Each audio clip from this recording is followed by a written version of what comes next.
such a surprise when we see it. Looks pretty nifty.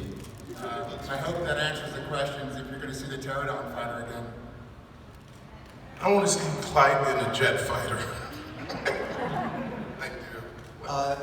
I'm not sure if Seth wants to chime in. It's hard because I don't see him. Or you know what I mean. There he is. Oh, you see me now? Yeah. Okay. Yeah, I mean, one thing that people might find interesting is that, we shoot the whole, so in this case, we shot the whole season at once. So, say the first half of the day, we may be shooting episode 2, the second half of the day, we may be shooting episode 5. It's the most extreme example of this is something that I know Tom has tweeted about, and I've mentioned as well. Was in the this week's episode with the great Dolly Parton. Dolly Parton in space! It was during the height of COVID, so obviously everyone was in their own cities, and we built the cabin set and basically cut it in half.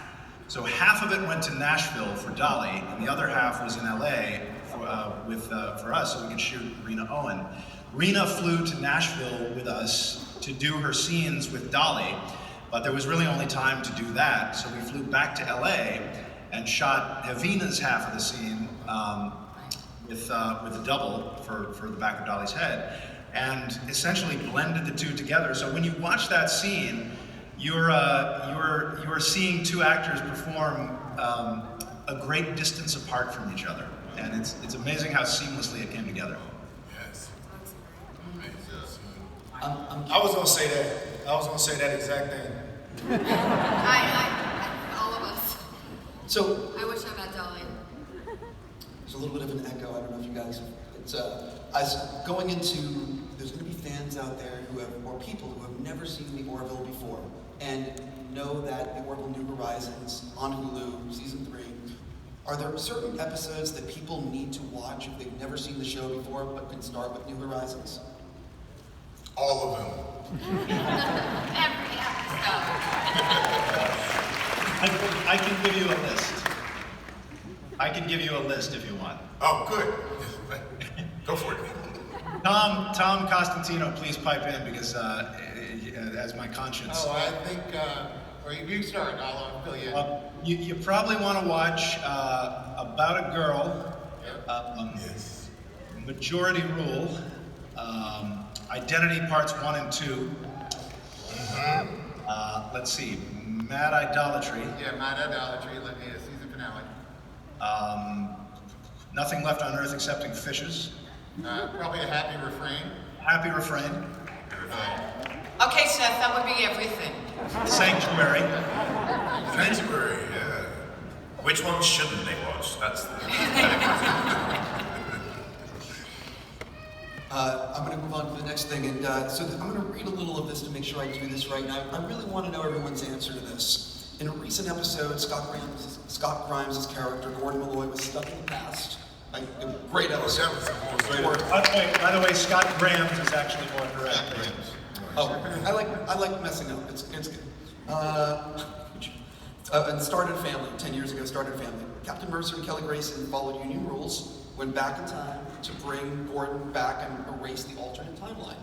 For everyone, do you personally agree with the captain's decision, or do you think he should have brought Gordon and his family to the future and risked the timeline?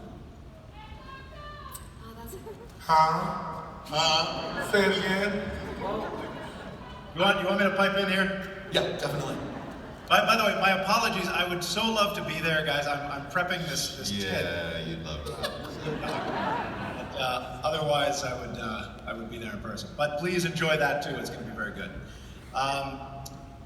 Yeah, I follow a lot of what people say on social media and a lot of what they respond to. And there's a lot of why the hell did they have to? There's two things are worth answering.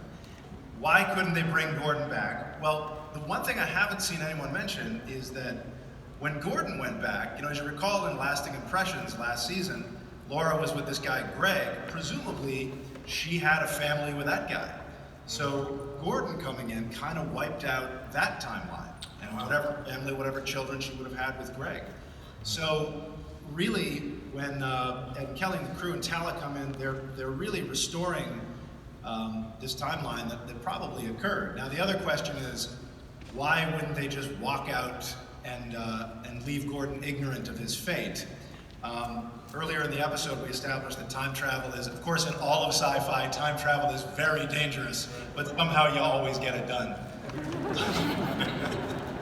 And so it would have been an easier and safer thing to just pluck Gordon out. So I think what their intention was to kind of guilt him into coming with them so they didn't have to take that risk. So that was kind of the logic behind all that. And I'm gonna jump in. I'll tell you, this is Jay Lee.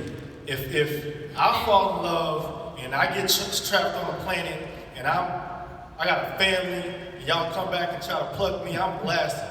I'm staying back. Oh, Hey, put it back. You walk away. listen, We can have to do that over and over and over again. I don't care. I got one of them phasers. It ain't unlimited. Blah blah blah. And you've got families on planets all over the universe. But I do get why we went back and got it. But I think the emotionally hardest things on TV are sometimes the ones we want to watch. So I agree that he should have been brought back, but not with his family. No, I would absolutely say for the greater good of the many, because it would be for one family, but the possibility, the negative ramifications could affect millions of people. So you don't take that risk. That's my thought. I agree. I would have brought him back because I think for every change that you make in the past, you are essentially affecting initially 400 other people, and then that 400 people will be affecting, potentially 400 each. So then there would be things that are now in the future that are present, that are working, that would never happen. But could you potentially put Scotty, like the egg salad sandwich, couldn't you potentially, like, put Gordon Malloy forward and have Gordon, like, 3 months in the future, like the egg salad sandwich, have that Gordon, and then, like, we leave the Gordon in 20, like, whatever, behind. Peter Macon texts me at 4:30 in the morning, not in. Well, that's what I'm saying. I'm testing Says. the boundaries of quantum physics. Texting at 4:30 in the morning. Are you awake? You up? Hey, what you doing? What you thinking about? You writing? You playing Scrabble by yourself? What you doing, Seth? Because now you can voice text, and that's what I do now. Hi, Seth. Good morning. Good morning. I'm going to throw a question. What day is it? I was going to say, let's throw a question for the producers. Can you sort of talk about what went into the name of because now it's the Orville New Horizons. I'm just curious what went into the name change, and also what did the move to Hulu do for the show? So?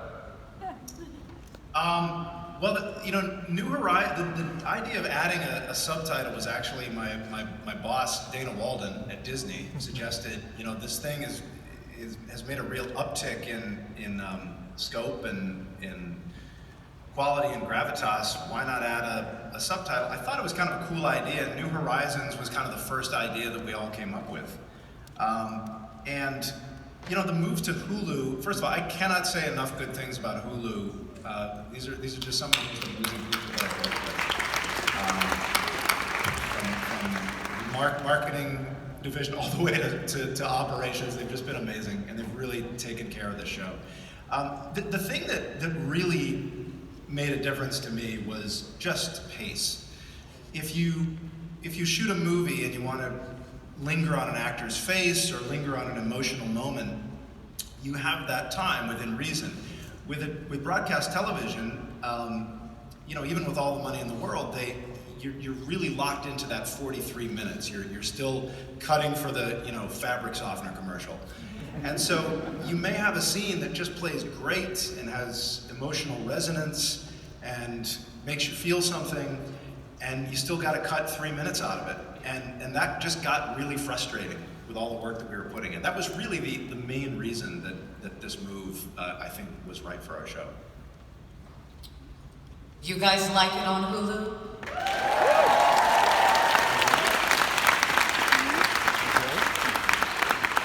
Penny, that was very suggestive. Yeah, I was just Yeah. ask again. Hey, baby, you like it on Hulu? No one was gonna say no the way you asked it. No, I don't like it.